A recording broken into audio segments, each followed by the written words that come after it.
morning and welcome to Atheist Talk on KTNF AM 950, the progressive voice of Minnesota. Good morning to all of you joining us locally by radio and streaming online. We appreciate you tuning in. Today is Sunday, May 13th, 2018, and I'm your host, Hertzie Hertz, and I'm here to talk with Maddie Love, and on Skype we have Michael Moore. This is an open conversation, and we welcome and encourage your listener interaction with your phone calls to 952-946-6205, your emails to radio@mnatheist.org, or tweet us at @atheisttalk. The phone number is only available when we're live, but you can always email or tweet us, whether we're live or whether you're listening to the podcast. Maddie, Michael, good morning and welcome to Atheist Talk. Morning. Morning. Thank you for having me. All right. So, Michael, you are an occupational therapist, correct? Correct. All right. So let's start with the basics, because admittedly, I had to Google this.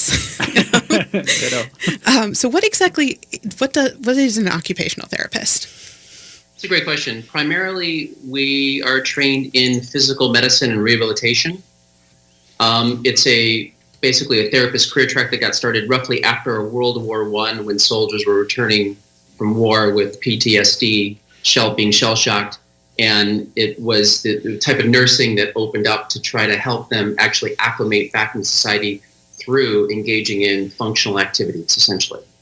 And then it grew and became more expansive and just incorporated basic physical rehabilitation, such as if one had a stroke, then you need help basically learning compensatory strategies to learn how to button your shirt, to work on balance training, to just a whole plethora of different things for activities of daily living. So it's kind of a neat career because it can apply to so many different things in so many different ways. And it's a really kind of a neat job. That does sound kind of interesting. And I'm guessing, of course, that like many jobs that expand, you get specializations. So what's your specialization? For the last 10 years, I've been working primarily with children with autism and ADHD in the public schools. And I just started a new job, and I'm in training for that right now, working with pediatrics for home care. And so primarily I've been working on my specialization into understanding autism and ADHD and basically the surrounding social and environmental phenomena of those, whether it be neurological or whether it be more societal based. So basically what you're saying is vaccines cause autism? No. I'm not saying that. I still run into that and actually have personal friends that I actually have to, go over again and again and again that vaccines do not cause autism and that they should vaccinate their child. And I've tried to become better at articulating as to why. The fear mongering out there in the world is just ramped on 10. And I don't blame the typical parent for being very reticent or having a lot of anxiety over that subject matter. So that's why when I was asked to do this, I'm more than happy to go on and try to help and try to explain things. There's tons of material online that people can always go and look at. Dr. Paul Offit is a great resource for that. He's written several really, really good books on vaccines and their importance and their safety. Yeah, we actually had Dr. Paul Offit on as a guest about, I think, 4 months ago. Oh, yeah. Was that the one with Greg? Yeah, I was really bummed out because I really wanted to talk to him. I know. Admittedly, because I think I hosted that because we did it it was so funny. We all did it remotely. So it's interesting because I just got to sit and then listen to the two guys talk, and it was awesome. Dr. Paul Offit's so smart. Michael, I had never heard, I feel like I'm privileged enough to have never heard of occupational therapy. So the first thing I did when Hertzie and I were talking about this is I went to sciencebasedmedicine.org and looked for it. It's like, I don't see any articles on occupational therapy. This is a good thing.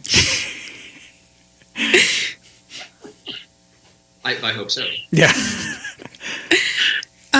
So I do have a question that I'm not sure how much this will go into this and such, but in your work with occupational therapy and in the mental health field in general, have you seen a lot of religious influence or those who are religious trying to influence the actual health field itself, or even just on a smaller basis, trying to get people to convert or something like that? My personal experience with that is simply it really will function in more of an obstructionist way with, let's say, the parents of the children that I'm dealing with.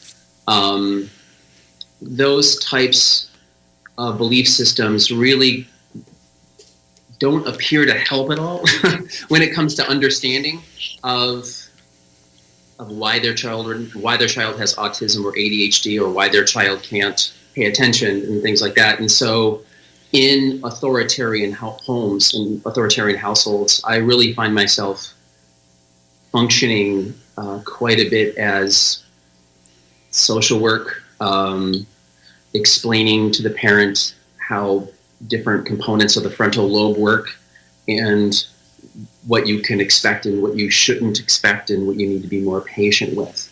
And, believing in those types of fundamental beliefs really just appear to me so destructive, now more than ever, I think. At first, I used to when I first got into healthcare, I thought, well, if they need that to make themselves feel better or to cope or to deal with, that's fine. But all too often, I just see it as being very crippling. And the children that I've dealt with who tend to be better off tend to have more pragmatic parents. And that pragmatism sort of doesn't involve those types of fundamental religious beliefs. Do you ever have to step back out of a client or a case that you're working with because you're just receiving not intentional obstructionism from the parents, but just their personal beliefs are getting in the way of the child's recovery or the child's treatment? Well, ultimately I have to step back because the parent is the caregiver, and have legal rights over the child, and so I'm simply there to help. And so the parent determines the plan of care, and it's the IEP in the school system is a legal document. So I constantly have to bite my tongue. I constantly have to be diplomatic. I constantly have to be very understanding. So it happens quite a bit. So yeah, as a person who has ADD and grew up with it, and fortunately did not have overly religious parents. By the way, hi Mom and Dad. The whole family's kind of gone atheist. But yeah, I could definitely see where having that authoritative household could be a minefield. Because you can't pay attention for more than 5 minutes, and that's if you're lucky. You get 5 minutes. Yeah. And it's I'm a big fan of Sam Harris, and when I read his book Free Will, it resonated with me quite a bit because I found myself at that point in time dealing with more and more children where I was watching them in the system being punished for behaviors that I know they could not control. And the administrators in the system were acting as if these children knew why they were doing what they were doing and had control of those impulses. And you're in knowing full well that I'm dealing with, a 9, 8, 10, 11-year-old who doesn't have a fully formed frontal lobe, knowing full well they don't have executive control over a lot of this stuff. And so these punitive measures just led the child down this just very dark road when it comes to the educational system. It was very, very frustrating. I find myself at times just really beating my head against the wall and really pulling just principals and teachers, pulling them into meetings and go, let's not do this to this child anymore. He's living in an orphanage. He is functionally illiterate and he has severe ADHD. And now he's showing up to school every day and he's having to deal with this, and if it's just a mess. And then having to kind of play that role. I guess I've been very fortunate that I've been able to play that role, and I've been able to be there for those kids at those points in time. I was able to be a voice of reason for them, and that made me feel quite good. And I saw the need for it more and more, which is why I did that job for so long for very little money. Yeah, the impulse control is definitely something that doesn't go away either. No, I've got a bunch of kids and a whole bunch of grandkids of various ages, and sometimes I have to try to step back and explain to my kids, who I love if they're listening, that a child at 1 is not able to make that same like mental, their brain isn't working the same way as your brain is working at 30 years old. Like, and you need to take that into account. And it's not like let these kids off the hook. It's only hold them responsible for the things that they're actually responsible for. Well, and also then, if they're old enough to start understanding cause and effect, tell them, okay, so you didn't have a reason for doing this, but this is why you shouldn't do it in the future. Yes. Give that explanation. So you're the expert. Did what we just say make any sense? Yes. Okay. Yeah. Yay. It begs the question of the theory of mind, and it begs the question of agency, and just when does that agency and that executive control really begin to take hold? One of my favorite Sam Harris quotes is, at best maybe the marionette can get control of his strings. And I think that's really what education of children really is about, saying, these you will have these drives, you will have these impulses, you will have these inclinations. This is what you'll need to do to not act on them. This is why it's best to not act on them, et cetera, et cetera, et cetera. And fill in the blank there. So that's been fascinating to me because of my own personal interest in those topics of theory of mind and sort of the philosophy behind it of free will. All right, dealing with Michael? children. Yes, indeed. Actually, I do have to pause you there for a moment because we have to go to break. But please do stay with us through the break. We'll return to Atheist Talk with in-studio guest Maddie Love and on Skype, Michael Moore. I'm Hersey Hertz, and you're listening to AM 950 KTNF, the progressive voice of Minnesota.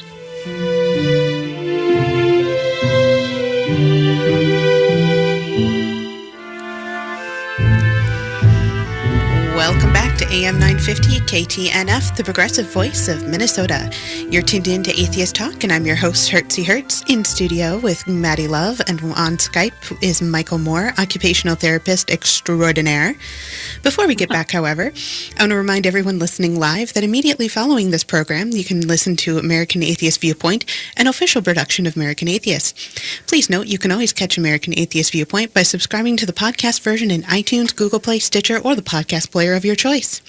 As for the here and now, if you'd like to get involved in the conversation with Maddie Love and Michael Moore this morning, you can call us at 952-946-6205, email us at radio@mnatheist.org, tweet us at atheisttalk, or visit our Facebook page at Atheist Talk. Maddie, Michael, welcome back. Thanks.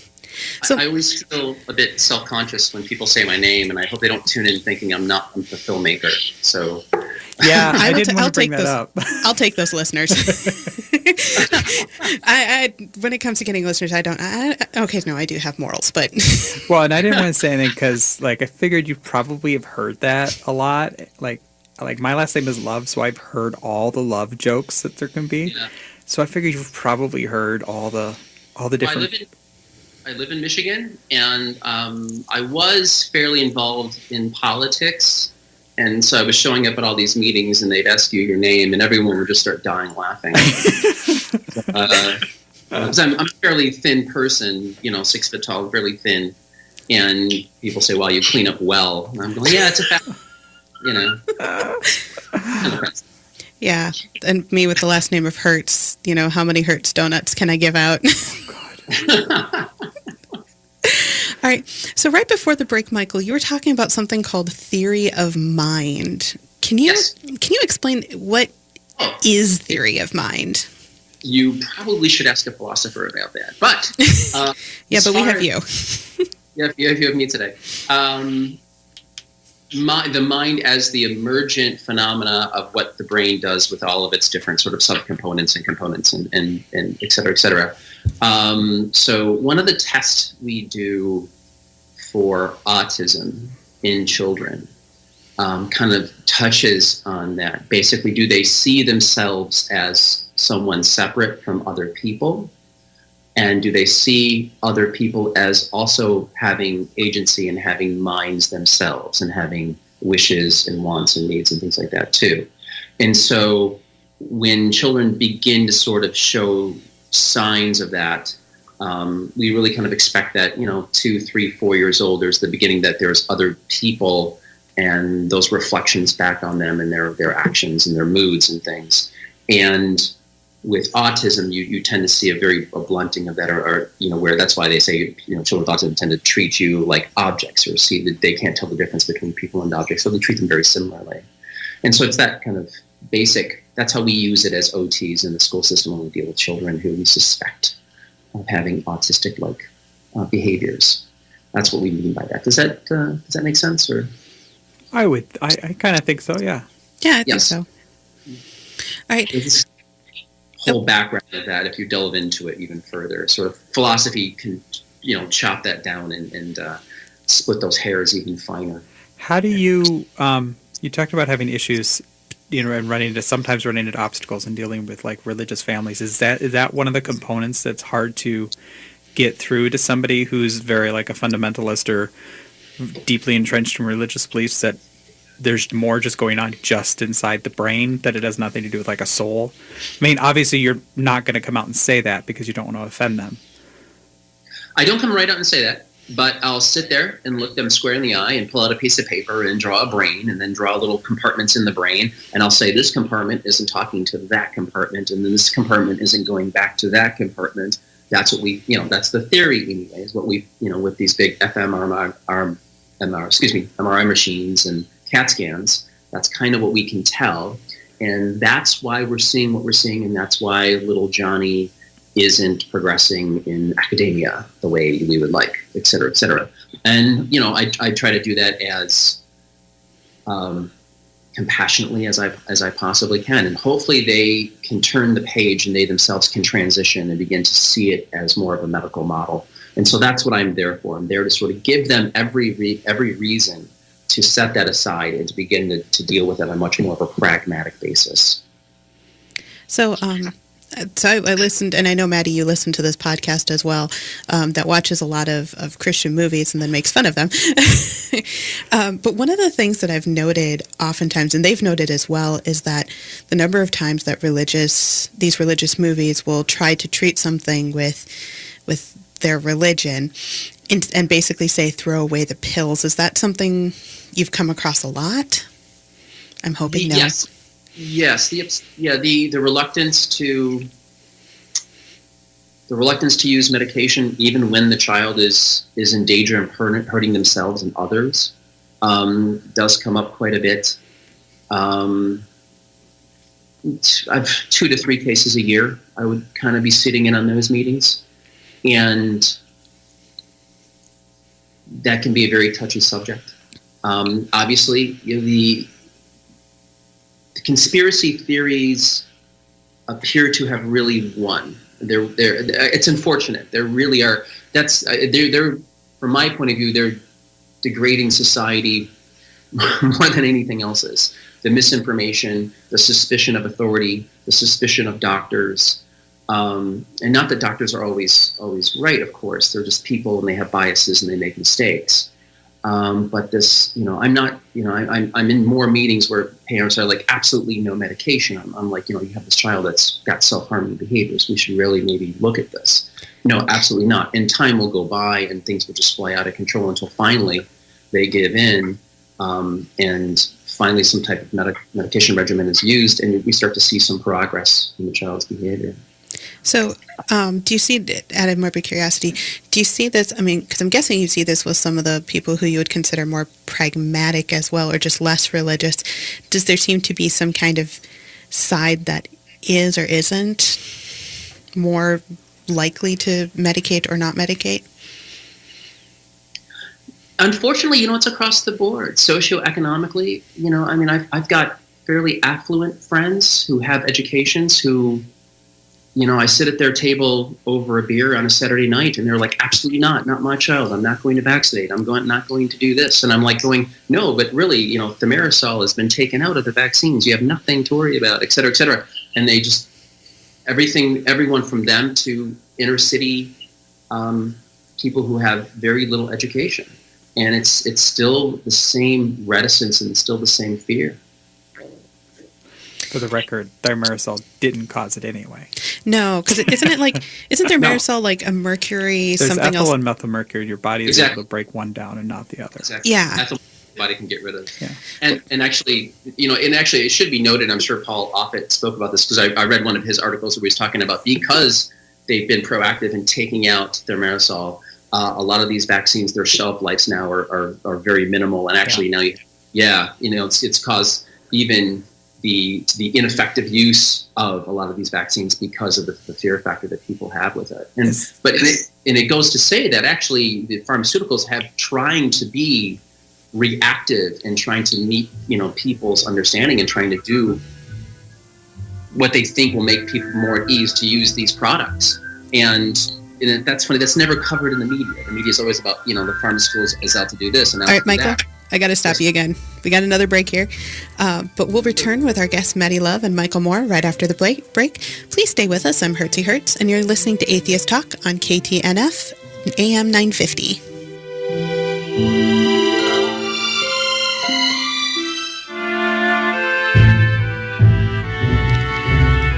Welcome back, and thank you for tuning in to Atheist Talk on AM 950 KTNF. I'm your host, Hertzie Hertz, and we're having what I would classify as a fascinating conversation with Maddie Love and Michael Moore. Before we continue this conversation, which will be our final segment with Maddie Love and Michael Moore, there's a bit of housekeeping I need to attend to. Atheist Talk is produced with funding from the Minnesota Atheist Cucumbers Restaurant in Edina, Minnesota. Please consider visiting our sponsors, and if you do, let them know you appreciate their support of Atheist Talk. If you'd like to advertise on this program and help keep us on the air, please contact us at radio@mnatheist.org. I also want to note our group of dedicated volunteers and the generous donations of you, our listeners. You'll help keep Atheist Talk on the air and in podcast form. I'd also like to note our donors of the week, which is Cindy, a sustaining donor. Thank you so much. If you are able to help with a donation, please consider doing so at the Radio Fund page or at our Patreon at www.patreon.com/atheisttalk. Minnesota Atheist is a 501c3 tax-deductible organization when we couldn't do the show without you, and we deeply appreciate your support. Music for Minnesota Atheist is by composer and member Brent Michael Davis and is used with permission. Please note all opinions are of the guest and host only and do not necessarily reflect those as the Minnesota Atheist organization. As always, check out the Minnesota Atheist website for podcasts of previous programs, articles, book reviews, and perusing the calendar for upcoming events. You can also sign up for the Atheist Weekly email, which will give you links to upcoming events. It's a great way to stay connected in the community. We always have a ton of activities all around the Twin Cities and the outlying suburbs. If you enjoy the show and all that Minnesota Atheist has to offer, consider becoming a member of Minnesota Atheist while you're on the website. Membership has some great perks. Check out the hows and whys on the website. With all that relevant and useful information out of the way, let's get back to our conversation with Maddie Love and Michael Moore. Thanks. That was a lot. You get faster and faster at that every week. Well, because I get the practice. Awesome. So, Michael, when you left, we were talking about medications and such, and Yes. I know you can't see me because you're on Skype, but Maddie can vouch for me. I am wearing this super awesome dress that has all these hearts that are made out of pills. Yes. I love it. So I'm totally not biased when it comes to the idea of medication. Go ahead. I do want to be careful. I don't. I'm pragmatic on those topics. I really try to, when engaging in my caseload, I really try to sort of understand that those medications are powerful, and in a developing mind and a developing neural system, there's this preening process that goes on with the neurons that a great deal as a teenager, and the introduction of medications into that system can be quite dramatic. And so as a healthcare professional in that field working with clients, I want to be very careful, and I want to only suggest those types of interventions only when it's necessary, only when I think that any type of behavioral therapy or change in the environment will not be enough. So I want to make that very clear. I don't want to sound like I'm for or against anything more than I'm not. So if I understand you right, you're for giving people that need healthcare the kind of healthcare that they need. Correct. Yeah. Yeah, we're totally against that at Minnesota. No, I'm kidding. Again, all opinions are of the host and guests only, do not necessarily reflect the Minnesota Atheist as an organization. And that's why I have to go through the training that I have to go through. And that's why doctors have to go through the training they have to go through, and nurses and social workers in the schools have to go through the training they have to go through. These are not easy questions, and sometimes there's not easy answers. And so I am, and that's why I'm doing this. I'm very empathetic to the confusion and fear that exists in my clients and in my clients' families. And that's why I try to do this, and I want to be better at helping them and articulating the types of interventions and the reality of the situation as well, and say, what can you expect with this? I had one case where the child just was not learning. They were unable to pay attention, and I was very careful in articulating it to the mother, saying, even if we introduce this medication and they can focus, it's still going to be an uphill slog for several years. But he will have a fighting chance if it works the way I think it did. The mother eventually agreed. The child was put on the medication, and what happened is exactly what I said would happen, and that made my credibility much better. I didn't overstate my case to the parent. I said, this is what's going to happen. This is what I think will happen. This is what we'll need to do afterwards when we start seeing him able to sit in class and focus. And so I'm proud of that as a professional. But that took me 12 years of hard clinical work to get to that point before I could make that type of judgment. And I just want to underscore that for the listeners to understand that it takes a lot of time to gain that type of experience before you can stand up and say, I think X. And let's give it a shot. And medication, I mean, there's always questions of exactly how well it's going to work and such. Even as an adult, when your brain is supposedly set, it can be tough. So I have a question, because I actually didn't know about this until I was looking at your interview with Robert and the Right to Reason podcast. Apparently, there's some kind of conspiracy theory about over-medication and school shootings. Yeah, I actually noticed, I don't think it came up in that discussion, but I was perusing through a certain radical conspiracy theory magazine. I don't want to give the jerk a shout out. So please don't. Malik owns, it kind of rhymes with. And sure enough, I saw one of the articles where, of course there's no sources, and it's not a credible journalist who wrote it, but they were saying that one of the shootings for the military bases, the soldier was on Paxil, and they were attributing it back to the Paxil. And this goes back several years, but that's the first that I noticed it. And so when Robert asked me to do that show, I was not surprised that it had steamrolled between then and now. And now they want to blame it on, antidepressants, so they want to blame it on ADHD medication, which is hilarious. But yeah, because I was going to say, the stronger of the medicine, as an adult at least, the stronger medication I took was Strattera, and I think the worst side effect I had was nausea for the first 2 weeks. Yes. Yeah, and a lot of those medications don't really cause the change in personality that, that these fearmongers are basically exclaiming. So it's not. No, not them. In fact, again, this is anecdotal evidence because this is personal experience, but it's the first time taking some of those medications, I actually felt more of myself than I was before, because I was actually able to hold a number in my head for more than 2 seconds and keep that memory going. Yes. Yeah. Well, and the sheer number of people on antidepressants, for good or bad, and I think it's for good, we haven't seen a matching statistical rise in shootings. I mean, yes, there's a lot more shootings, but it's not matching or starting with. There's not even a correlation to start even looking for a causation. It's kind of like D&D in the 1970s. I'm sorry, I had to bring it back because moral panics and the satanic panic is kind of my thing. Oh, is it? Because I remember growing up during that, and that was kind of funny. I was a big metalhead in my teenage years during the 1980s, so I was constantly being berated with all these evangelical Christians just screaming in my face about Satan and all this stuff, and I just thought it was the bizarrest thing in the world. We can talk about that if you want to do some Patreon-only stuff. Sure, that'd be great. Awesome, cool. All right, and then maybe I'll invite you onto the other podcast. That'd be awesome. Maybe. Yeah, I was a big metalhead in the 80s, so I experienced that whole awesome. So I guess like what you were saying in the second segment in this is there really is kind of slightly understandable, but there is kind of a moral panic when it comes to medications. Well, I think we should be concerned, but at the same time, that's why I'm doing this show, is to sort of explain. I've seen it work.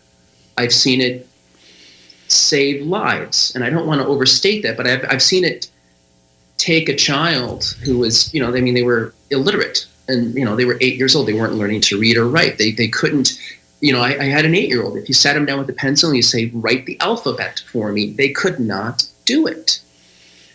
And then you introduce, finally, that medication, and then you go back to all the behavioral therapy and the interventions, and all of a sudden the child can do it. They can follow commands. Here's a pencil, write your name at the top of the page. Now write the alphabet.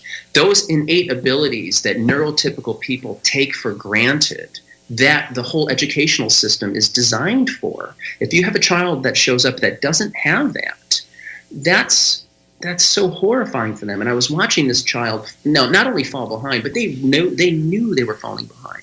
So they were experiencing low self-esteem. They were experiencing anxiety and panic attacks because they knew they weren't getting it, and they knew they were being marginalized. And there's a name for that too. I think it's like ADD rejection or something, where it's like if you and I know this might be specific to ADD, but because you know that there's so many problems and such, you can develop like a whole host of other issues. Yes. Yeah. And I think that's when also too you'll see some of them turn to drug use as well. It's self-medication at that point in time in some of them. I've seen that in a couple of cases over the years as teenagers, and that can become a whole other long fight well into their 20s. Oh yeah, because basically and again, this is ADD only. I know that autism has its own spectrum of medications, but it's anything that's a stimulant can help. So, if my meds aren't working so well, I'll grab a cup of coffee or something. It's like, let's see if we can perk it up a little bit. Yes, indeed. Yeah, I'm on Wellbutrin right now, and originally it was an antidepressant. And I've talked to people who have took it as an antidepressant, and it's so funny to listen to them because they're like, oh man, I was just shaking the whole time. I'm like, yeah, that lets me like concentrate. Yes. Have you tried, as well with the medication regime, have you tried meditation and mindfulness training or anything like that? Not yet, partly because I need 5 minutes. I'm one of those people where it's hard for me to say no to things. So my schedule is usually pretty busy. And then every so often I collapse, and like yesterday I did not do a thing. Those are good days, though. Except for I watched British Bake Off the entire weekday. That's all I did. And yet there's no cookies. I know. Normally that gets me going. Oh no, I did do dishes. But I do know that there's some stuff I need to do to help bridge that, because medication alone is not enough. You have to actually do something with it to help it. Yes. You have to start having having people, I'm sorry if I speak in terms of children, that's all I've been dealing with, but letting the child know that there are some foot brakes and hand brakes that they have to begin to take control over around 11 or 12 years old, and letting them know that this is one of the ways. I'll sit, sometimes if they're at the cognitive level that they could tolerate that and understand that, I will sit them down and just in front of a timer and say, okay, for 2 minutes, we're going to be silent and we're going to do breathing exercises. And here's the goal. Can we make it to 2 minutes and stay on task? A lot of children cannot, which is interesting. That would be hard for me as an adult. Yeah. But you use that as a goal. It's okay, now 2 minutes, now 3 minutes, now 5 minutes. And I actually have to stop you because we're going to unfortunately be done. But thank you for joining us on Atheist Talk. We'd love to have you join us again next Sunday, which should be another exciting episode.